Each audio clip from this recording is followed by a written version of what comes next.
ওরে বাবা, আলুর এমন দাম কোনোদিন দেখেছ? কেজি 40 ছুঁই ছুঁই। কি করব বলুন দিদি, বাজারের অবস্থা খুব খারাপ। পাইকারি বাজারেই আগুন লেগেছে দামে। সব কিছুর দাম বাড়ছে, শুধু রোজগারটাই বাড়ছে না। এইভাবে সংসার চলবে কি করে বলো তো? চেষ্টা তো করছি দিদি, সকাল থেকে বসে আছি, এখনো ঠিকমতো বিক্রিই হলো না। আচ্ছা দাও, 1 কেজি আলু, আধা কেজি টমেটো আর একটু ধনেপাতা দাও। এই নিন, আরেকটা ফুলকপি নেবেন? খুব টাটকা। না না, ওটা থাক। ছেলেটা আবার ডিম না হলে খেতেই চায় না। দেখি ডিমের দাম কেমন। ডিমের বাজারেও আগুন দিবি? এই শোনো মিঠুন, আজ এত দেরি করলে কেন? স্কুলে একটা অতিরিক্ত ক্লাস ছিল, তার উপর টিউশন থেকে ফিরতে ফিরতে দেরি হয়ে গেল। শুনছ, আজ বাজারে সবজির দাম শুনে মাথা ঘুরে গেল। কি যে হবে! চিন্তা করো না রিনা, আমি ভাবছি আরেকটা পার্ট টাইম কাজ নেব। তুমি সারাদিন স্কুল, তারপর টিউশন, শরীরটা তো দেখবে। তোমারও তো কষ্ট কম নয়, সারাদিন সংসার, শাশুড়ির ওষুধ সব সামলাও। মা, ক্রেসেন? হ্যাঁ, একটু আগে ওনাকে ভাত আর ডাল দিয়ে এলাম। ডাক্তার বলেছে কাল আবার চেক আপ করাতে হবে। ওষুধের খরচটাই এখন বেশি। রিনা, একটা কথা ভাবছিলাম। কি? তুমি তো আগে সেলাই করতে, পাড়ার অনেকের জামা বানাতে। হ্যাঁ, বিয়ের আগে করতাম, এখন আর সময় পাই না। আবার শুরু করলে কেমন হয়? ঘরে বসেই তো করতে পারবে। কিন্তু এখন আর কেউ দেবে? চেষ্টা করে দেখো না। এই রিনা বৌদি, শুনলাম তুমি আমার সেলাই শুরু করেছ। হ্যাঁ রে শিলা, একটু একটু করছে। আমার মেয়ের ফ্রকটা বানিয়ে দেবে? পয়সা একটু দেরিতে দিতে পারি। আরে দেরি কিসের, আগে বানাই পরে দিও। ধীরে ধীরে পাড়ার আরও 2-4 জন আসতে শুরু করলো। বৌমা, দেখছি তোমার কাজ ভালোই চলছে।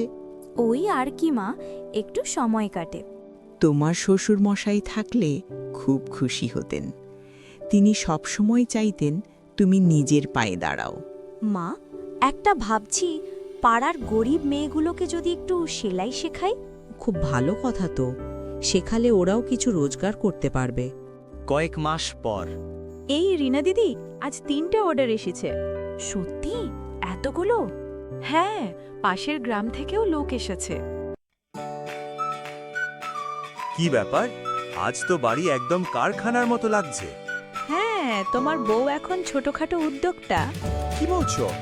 আজ ব্লক অফিস থেকে লোক এসেছিল, আমাদের সেলাই সেন্টারকে ছোট ব্যবসা হিসেবে রেজিস্ট্রেশন করে দেবে বলেছে। সত্যি রিনা? হ্যাঁ, আর শোনো, যারা শিখছে তাদের মধ্যে 2 জন ইতিমধ্যে নিজে কাজ শুরু করেছে। আমি তোমাকে নিয়ে গর্বিত রে। না গো, আমরা সবাই মিলে পেরেছি। মিঠুন বলল, শোনো, আজ আমারও একটা সুখবর আছে। কি?